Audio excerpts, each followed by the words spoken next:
Ya, jadi vaksin ini sangat penting ya. Ini momen yang sangat baik ya, dan harapan besar bagi kita semua rakyat Indonesia untuk segera menghentikan penularan COVID-19. Vaksin ini bukan hanya untuk kita pribadi ya. Jadi semakin banyak yang divaksin, maka semakin banyak masyarakat ya, keluarga kita, saudara kita, anak-anak kita, orang tua kita yang terlindungi.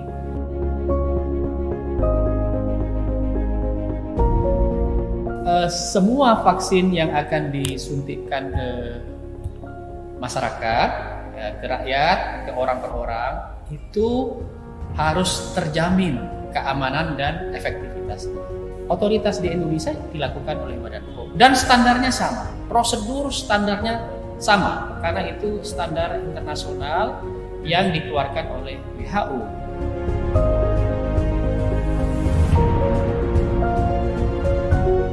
Memang sebenarnya kita sangat berharap vaksinasi yang pertama itu diprioritaskan pada kelompok rentan.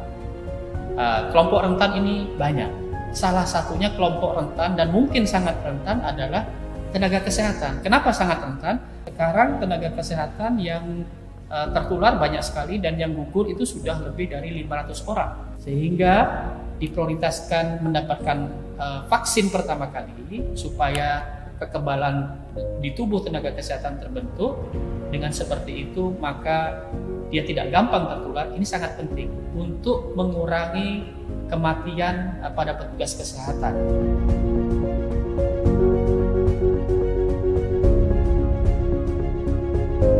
Bagi kawan-kawan tenaga kesehatan dan masyarakat yang masih ragu, silahkan mencari informasi ke sumber informasi yang benar.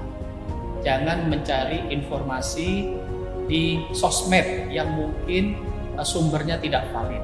Carilah ke sumber yang benar. Tanyalah ke dokter-dokter ahli yang memang mengetahui tentang informasi vaksin.